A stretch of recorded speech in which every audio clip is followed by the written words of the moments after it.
So it's just over a week to go to the Gralloch race, and I thought I'd give you a little insight into the course from my video of last year's race and a run through of my bike setup for this year.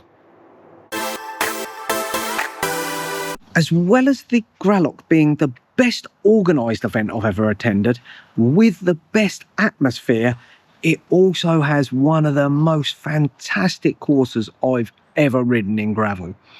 This is a pure gravel course, big, chunky gravel, out in the mid of Scotland's Highlands.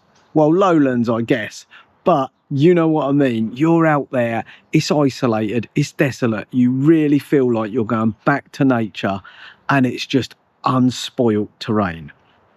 Now, you want to get down to the start at a reasonable time because it does get busy in the arena queuing up for your pens. At least 30 minutes before the start, if not 60 if you want to be towards the front of your pen. I don't think it's that important to be near the front of your pen because you queue up and you go. And yes, it's a little bit tight on the first section as you wind your way out towards the road, but it's still 4 or 5 abreast. And yes, the pace does go a little bit quick, but really don't push too hard there. You don't need to break your neck. This is a longer event. You're going to be out there, even the good riders, solid club riders, 4 hours. Okay, the elite might do it in 3, but let's be honest, we ain't elite, and I certainly aren't. So get out there, find your place, and then you head up the climb. Tarmac climb to start with, take it steady, and then turn left up the first off-road section. Once you get to the top, there is then a downhill. This is really enjoyable. Just do not go too hard. Now, I'm going to refer to my notes on my phone because I can't remember all this. The overall length of the course is 111 kilometres, and it is fantastic. You're straight onto the climb for the first 30k, I guess. There's climbs, but it is lovely. There's 3 stops on the course where you can, the first stop is pick up water, nutrition. The second stop, you can send bottles there, your own bottles, labelled up. You do pay for the service. I believe it's about £20. Send a couple of bottles on and swap your bottles out if you want to do that. Now, I did consider doing that this year. I didn't do it last year, but I did consider it. But to be fair, I'm just going to put some carb powder in a bag, fill up with some water there and pour my carb mix in. Yes, I'll lose maybe a minute, but 20 quid for a minute, I'll take the minute and just try and ride harder, to be fair. Maybe I'm being tight, but I really don't think it's quite needed for me. I'm not at that level where I'm going to be pushing the front. And then there is a further stop, third stop as well. So you've got plenty of stops. You'll find your rhythm on the tracks. And as you go across the top, there is a tarmac road, which gives you a little bit of recovery. From memory, most of the climbs weren't too steep. There was a couple of steep ones that you needed to drop down your lower gear. And there's certainly some steeper, long descents, especially near the back end. And I do remember one being very fast, and I was looking down at my Garmin and seeing like 38, 40 miles an hour. And that's when I came across someone who had veered off into a ditch, looking in a bit of pain, had some other guys around him. And that was when I just gently applied the brakes. I thought, yeah, let's get back in one piece rather than have an incident, because you're a long way out to wait for recovery. Eventually you come onto the road section back, and that's when I was able to put down the power. Now, clearly I made a little bit of a mistake last year. I didn't do the time I wanted. I was a bit longer. I think I was 4:45 to be fair. So I am looking to do better than that this year. I'm not overly confident with the training, but I'm hoping with rest, recovery, the training load in there, I will be good. I haven't done as many long rides as probably I'd like for confidence, but I have followed and stuck to my training plan. So fingers crossed, let's see if Trainer Roads AI gets me there or not. I'll let you know in the video after. But I didn't push hard enough last year. I didn't want to blow up, and people said, don't go too hard at the start. And I dropped off the groups quite quick. I want to push on a bit more in the first half. Yes, I want a negative split, but I want to push on more. I was too far behind. I'm going to even it up a bit more, look for my target, where I want to be. Ideally, I'd like to be between 420 to 430. That's where I'd like to be. I'll be happy if I'm 430. I'll be really pleased if I do a 420. Yes, it will depend on the weather conditions on the day, and we will see. Now I'm going to show you my bike setup that hopefully is going to help me achieve my goal. So now you've had a look at the course, let me take you through my bike setup. I'm running again the Giant Advance Pro Zero in a size small because I just ain't that tall. I'm running the same drive chain as last year. I found it worked well. It's the GRX Di2 11 speed, and it's a double chainring on the front with a 4036 and an 1134 rear cassette. So that really gives me a lot of gears for the climbing sections, and there are a few steep bits in this section, but it also helps because I do use the bike all year round at various races. Last weekend's race at Thetford, that was pretty flat, but I had plenty of gears for the top end. The ones coming up after the Gralloch in Wales and Yorkshire, they've got some kickers in, so I definitely won't be short of gears, and I don't have to make too many changes throughout the season. I have upgraded on the drive chain this year because I've switched to waxing my chain, and after debating on whether I should or shouldn't do it, was it too much hassle? From my point of view, won't look back. It is fantastic. I find it so much easier. I don't have to clean the chain after a ride. It's waxed. It lasts me for a good, probably 400 miles easily on the chain, maybe even 500 before I've got to wax it again. I will give it a wax before the Gralloch, but I haven't waxed it for probably half a dozen rides of decent sizes. So yeah, real good time spent. Now, the one thing I do find waxing your chain is getting it back on is a bit of a pain, and it doesn't sound great because it is very stiff, which is why I use the waxies. It just pre-runs the chain in to loosen up all the links after the waxing, sheds off all the excess wax, makes it a lot easier to refit your chain after waxing, and a lot quieter for the first few miles. You don't have to put up with the noise and run it in on the bike. So you can check that out. I'll put a link in the description below. Next upgrade, wheels. Yes, I've changed them this year. I've moved over from my previous wheels, which were an old set I had from a cross bike, to the 9 Velo. And these are fantastic. I've got the 9 Velo, and these are the wide gravel wheels. These are 32mm wide. Again, same tyres as last year, the Schwalbe G1 Pro R in a 50mm. Now, on my old wheels, these measured up as 47. On these wheels, 53. So I've got an extra 5mm of tyre width, which is really nice. I find these pretty good for puncture resistance, good durability, good grip, and they just give me that comfort on the gravel. I have got a set of 45 Pathfinders, Specialised Pathfinders, but I prefer these, to be fair. I've run both.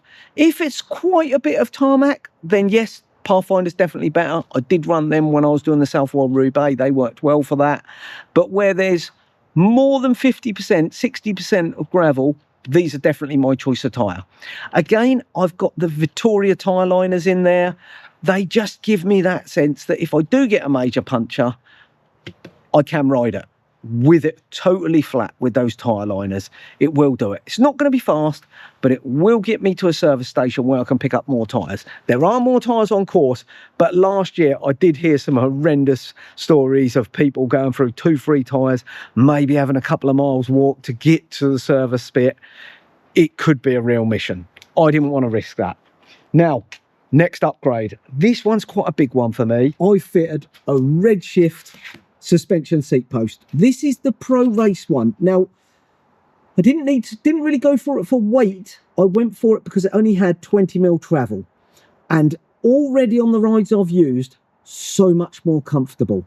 Now, I've paired that with a new saddle from Pro. This is the Turnix. It's not the prettiest saddle. When I went for my bike fit last year, I tried 30 saddles, and I was adamant I ain't having this saddle because it's ugly. It looks ugly on my bike. But out of the 30 saddles, it was the most comfortable. So it was a no-brainer, and it's been very comfortable. So I'm really happy with riding that. Obviously, Silka saddlebag. That will carry CO2s, a spare tube just in case I get a puncture that I can't repair, a multi-tool, that sort of thing. Usual standard stuff, strapped up behind the seat, great. Nothing different there from anyone else. I'm running, as usual, Favreau power pedals. These are the MX ones. I also run them on my road bike. I've been running these for about a year now on my gravel and cyclocross bikes. They perform great. They're going to get a little service this week, but otherwise absolutely perfect and very, very accurate. You know, if you see the review by DC Rainmaker, he really rates them. At the front, everything's pretty standard, except obviously I will be doing a video from the Gralloch, hopefully a couple I'll pick up. If you do see me there, I will be looking for people to chat to about their bikes, so please give me a nudge and we'll have a chat. More than happy to do that. So I'm running a top tube bag. In here, I'll probably keep my rain jacket, but most importantly in here is an additional battery power bank to run my GoPro that will be on the front of the bike. It literally will not last the race unless I put external power on it. I'm not going to stop mid-race to change battery, so I have to run a cable out of there, and the only way really is with a top tube bag. It makes sense. Now, obviously it's a little bit busy at the front of my bike. I've got my Garmin, got a K-edge mount for that. I prefer that because it's on the bar, and on one of my races last year I did snap a stem bolt because I had a mount that went on the stem. So I'm not advising those ever be used after that incident. It made a DNF for me, which I don't like doing. So gone for the K-edge mount. That's got a GoPro mount below it, and I've got obviously the race plate that some of you all heard me talk about before, and this just enables you to attach your race number very quickly with thumb screws underneath your computer mount. It stops the need for putting cable ties on your bike, faffing around how you're going to get it around brake cables, how you're going to fit it around the head tube. There's never anywhere perfect solution. No one really wants them hanging from their handlebars. They get in the way of your grips. With a race plate, it's on, it's simple, it's ready to go. Link in the description below, but I'm going to talk to you more about it in a second. Now, this has got the action cam mount on it that is now available on the website, and this fits the GoPro. It should also fit the Insta 360 and the DJI Osmo, whichever one it is, action cam. So it should fit any action cam. Just check the dimensions of the GoPro. That's where I've modelled it up on, but I have put some slack in there, so have a look. I run a wind muffler on there just to keep that, so there is plenty of room to fit on there. The action camera bracket, so simple there, like I say, available on the website, link in the description below. Code for 10% off is bike10, okay, bike10, and you get 10% off anything on the website. The waxies, the action camera mount, as well as the original race plate, which is what I'm running on mine, because only the original is compatible with the action cam. However, the most popular one is the race plate aero, and obviously most people aren't running the action cam. So if you're running the race, want to run a more aero one, the number curves round, look at the race plate aero. That's there for you to purchase. And just released, some people don't have a GoPro mount, so we now have a Garmin adapter. Okay, currently only for Garmin. We will have Wahoo coming. This simply works, very, very simple. Okay, GoPro off, Garmin off, pop on the adapter for the race plate, and then pop your Garmin on top of that. Okay, now you have a mount to fit either the aero race plate will go on there, or the standard race plate, whichever you prefer. I think most people will probably on that one opt for the aero race plate, but certainly have a look at that. Check them out on the website. Now, if you don't have time, or you're a bit worried you won't get it in time for the Gralloch, drop me a message. I will be camping at the Gralloch, so I will be up there from the Friday afternoon. Quite happy for people to come meet me up there and buy them off me in person. Cash would be ideal. Don't know what Signal's going to be like to take card payment. So if you've got cash, great. Drop me a message beforehand, either on Instagram, link in the description below, through YouTube, or send me a contact message through the website, through SBM Designs.